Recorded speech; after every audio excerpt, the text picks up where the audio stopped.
Say what you will about Star Citizen, but I think that most people can agree, even if they're not sure about the project, that Star Citizen looks amazing.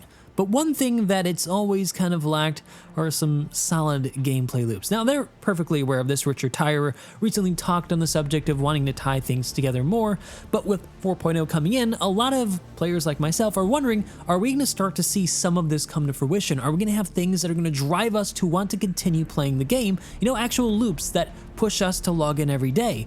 Well, it looks like contested zones might be one of those features that's gonna drive players to keep going in. Pyro, the next star system for Star Citizen coming in the next patch, if you don't know, is a lawless system as opposed to Stanton, which is ruled by the United Earth Empire. That's the big human faction that owns most of space. And because they don't take jurisdiction over this area, it's mostly lawless, ruled primarily by gangs. And if you commit crimes here, no one really cares, as long as you don't rub any of these gangs the wrong way, which will affect whether or not you're able to access the stations that they own. Pyro then is a very dangerous, high-risk star system to go into, which makes it fertile ground for high-risk, high-reward gameplay. And so contested zones are going to be a nexus of this condition. Apparently there's going to be 5 to 6 of these locations scattered about the Pyro system on the main space stations owned by these factions. These stations are in various states of decay,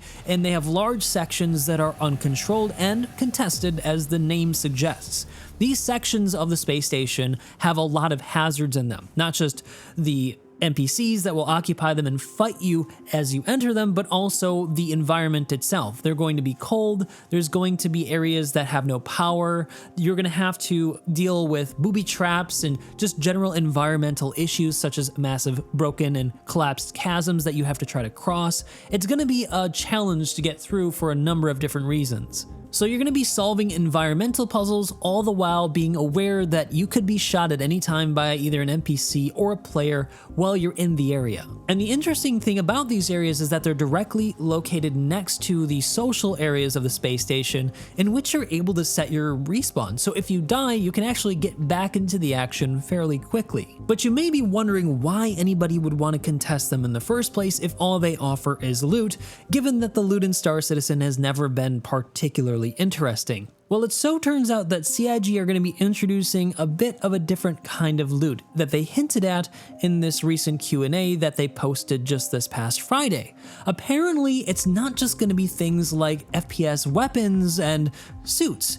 It's gonna be ship components, and the best kind of ship components, military grade or special grade or otherwise, that will no longer be purchasable in any of the NPC stores. But this loot is not going to be available all of the time. It's going to be on timers, and they didn't go into exactly how we'll be aware of when these timers come about, but I suspect that it's going to be some kind of mini event or announcement or mission that pops up in our mission tracker to alert that there's a door opening or something's becoming available where we can go in and access the best loot of the location. Now, these have been explained as being dungeons with a depth, a place that you'll have to gain gradual access through by killing NPCs, gaining keycard access, or going through puzzles to try to unlock the next step, with the very last room being the boss room that's going to contain the best loot, the grade A military components for your ship. And I also should add here that they hinted at other kinds of loot, but they apparently wanted to save this for later as a surprise for when the patch comes out. And they also explained that these 5 to 6 locations are not going to be the same. They're all going to be handcrafted, not auto-generated, and some of them are only going to be accessible by having completed some of the lower end ones in the Pyro system first. So you'll have to access some kind of loot that allows you to gain access to the better ones. Although they didn't say whether or not this part of this feature is going to be in 4.0, sometimes when they talk about this stuff, it's hard to understand whether or not they're talking about what's the future plan or what the current feature is going to be. I tend to lean towards the pessimistic side, thinking that that part of this feature is probably going to be a later thing that ends up getting in the game. Now, at this point, if you play Star Citizen and you're into PvP, you'll know that these contested zones are going to be really important. Grade A military components, grade A components just in general, give you an actual edge over other players in combat or even racing if that's what you're into.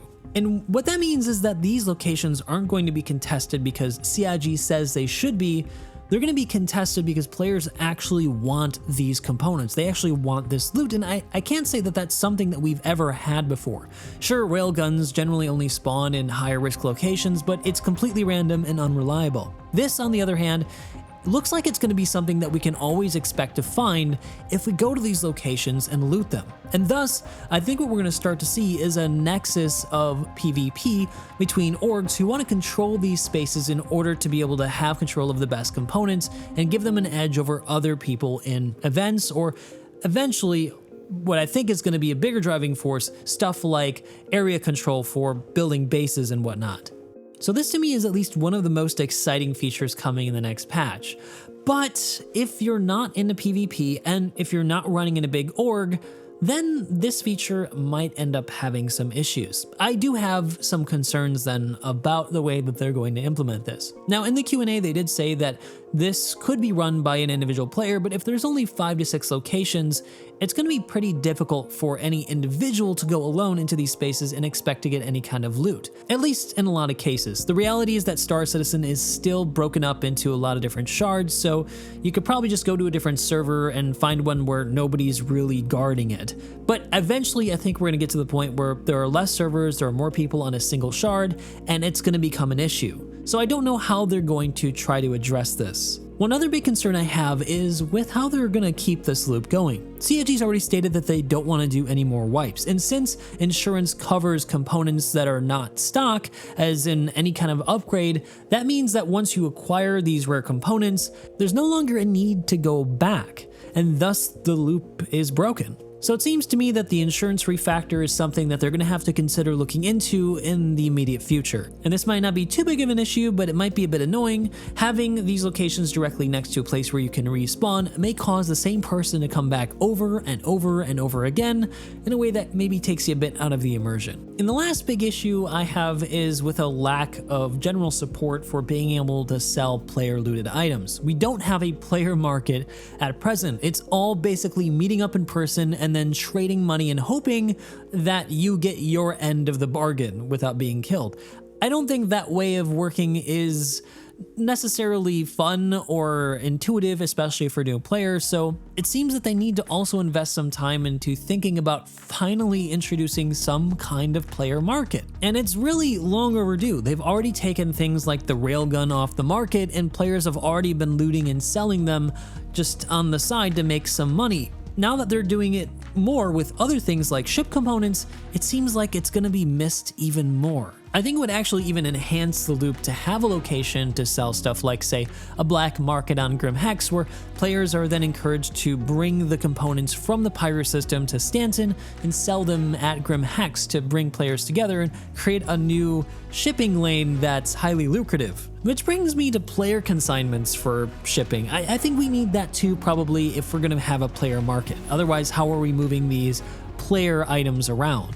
So then, as always, these new features are really exciting, but also highlight how far we have left to go with Star Citizen. Personally, I'm still really looking forward to seeing how this plays out despite some of the shortcomings. And maybe, just maybe, some of these issues have already been addressed in 4.0, but going by experience, it's probably not the case. With a game as complex as Star Citizen, it's impossible to account for just everything on the first iteration of a feature. So yeah, what are you guys thinking about this feature? Are you excited like me? Have you seen the issues like I have? Are there issues that I've missed? Please let me know down in the comment section below. And as always, if you like the video, you know what to do. And if you want to support me further, I also have a Patreon where you can have a chance to have your code featured here on my channel to get a few extra ships from Star Citizen. Hope to catch you guys in the next one.